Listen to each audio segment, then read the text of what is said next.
बहुत पुरानी बात है। एक गांव में एक वृद्ध ब्राह्मण रहा करता था। ईमानदार, श्रद्धालु, मगर बहुत गरीब। हर दिन वो भगवान कृष्ण की पूजा करता, उन्हें अपना मित्र, मालिक और रक्षक मानता। एक दिन वो बहुत भूखा था। उसके घर में खाने को कुछ भी नहीं था, लेकिन फिर भी उसने तुलसी दल चढ़ाया। हाथ जोड़कर बोला, हे कृष्ण, क्या तुम नहीं देखते? क्या मेरी भक्ति सच्ची नहीं है? भूख के मारे उसका सिर चकरा रहा था। वो बोला, हे कृष्ण, तुम क्या सिर्फ अमीरों के भगवान हो? क्यों नहीं आते मेरी मदद को? और गुस्से में आकर उसने कहा, अगर तुम मेरी भक्ति का जवाब नहीं देते तो अब से मैं तुम्हारी पूजा नहीं करूंगा। वो इतना आहत था कि उसने मूर्ति को उल्टा कर दिया और बाहर चला गया। रात के तीसरे पहर दरवाजे पर दस्तक हुई। ब्राह्मण ने खोला।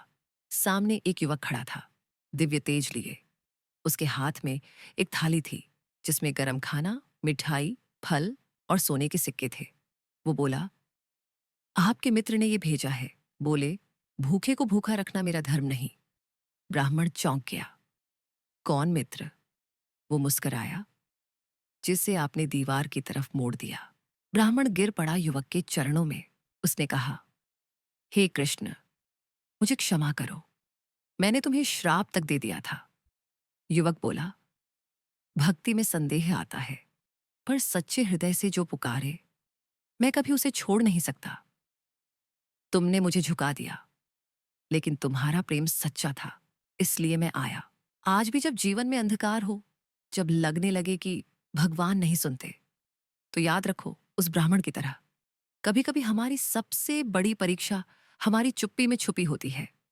कृष्ण सब देख रहे होते हैं, लेकिन उनकी कृपा समय पर नहीं, जरूरत पर आती है। अगर मन डगमगाए तो बस एक बात याद रखना, कृष्ण कभी अपने भक्तों का साथ नहीं छोड़ते।